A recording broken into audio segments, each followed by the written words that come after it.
আছেন এখানে বুঝতে হবে, একজনরা তোলাবাজি করতে ব্যস্ত, আর আমরা যারা জেল ফেল খাটলাম, এখানে আছে জেল খেটেছি, আমি খেটেছি, অনেকে আছে আমাদের এখানে।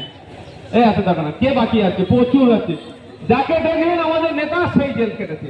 তবে একটা জিনিস ভালো হয়েছে, নেতারা জেল যে ভয় ভয় কি ব্যাপার সেটা মন থেকে সব কেটে গিয়েছে। আজকে এখানে আসার পথে শুনছিলাম কিছু স্লোগান, তার স্লোগানের মধ্যে ওয়াকফ রিলেটেড বেশি কথা হয়েছে, তাই না? তো আমি, এত মানুষ আছে, বেশি কিছু বলবো না, জ্ঞান দিব না আমি। তারপর আমি সময় দেবো আপনাদের, আপনাদের সমস্যা বলবেন, আমি চেষ্টা করবো সমাধানের, বা যে সমস্যাটা বিধানসভায় তুললে সমাধান হয় তার আমি চেষ্টা করব। তো আপনাদের বলবো, তার আগে ওয়াকফ নিয়ে দুটো কথা যদি বলি অসুবিধা হবে কারণ?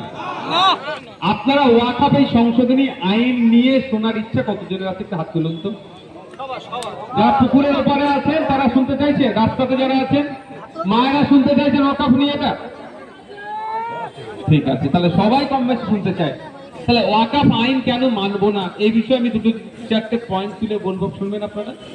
তোমরা একটু এটা ছেড়ে দাও তো, স্টেজ থেকে একটু পিছিয়ে যাও।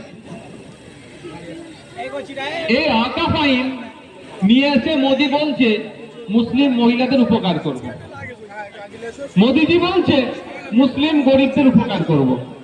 এক কথায় মুসলমানদের এতদিন উপকার হচ্ছিল না, এবার ওয়াকফ নতুন আইন নিয়েছে, মুসলমানদের উপকার করতে চাইছে মোদিজি। আচ্ছা, আপনাদের মনে হয় মোদিজি মুসলমানদের উপকার করবে? হ্যাঁ, মনে হয়? আমি আপনাদের বলি, শুধু মোদিজি মুসলমানদের উপকার নয়, মোদিজি গরিব হিন্দুদেরও উপকার করবেন, আমি দায়িত্ব নিয়ে এটা বলছি। গরিব হিন্দুদেরকে যে নজরে রাখে, সমগ্র মুসলমানকেও একই নজরে রাখে। এতে মুসলমান কথা গরিব হিন্দুদেরও করবে না, কিন্তু বলছে উপকার করব। কি কি উপকার করছে আর কেমন ভাবে উপকারের নামে বাঁশ দিচ্ছে, এটা তো একটু শোনা দরকার আমাদের, তাই না? দিদি বলছেন মুসলমানদের উপকার করবো, দিদিও বলছেন কি বলে ওবিসি সার্টিফিকেট, ওবিসি সার্টিফিকেটে যে বাঁশ দিয়েছে মুসলমানদের, আগামী 50 বছর সে বাঁশ সামলাতে হবে, এটা বলে রাখছে।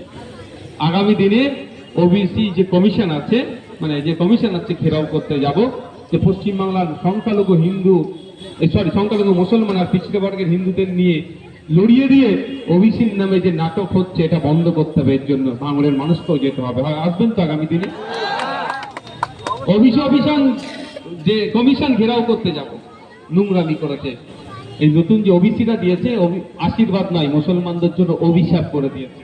দেখো আমি প্রসঙ্গটা পরে বলবো, আজকে আসা যাক ওয়াকফ আইন কেন মানবো না। ওয়াকফের যে পুরাতন আইন ছিল সেখানে বলা ছিল ওয়াকফ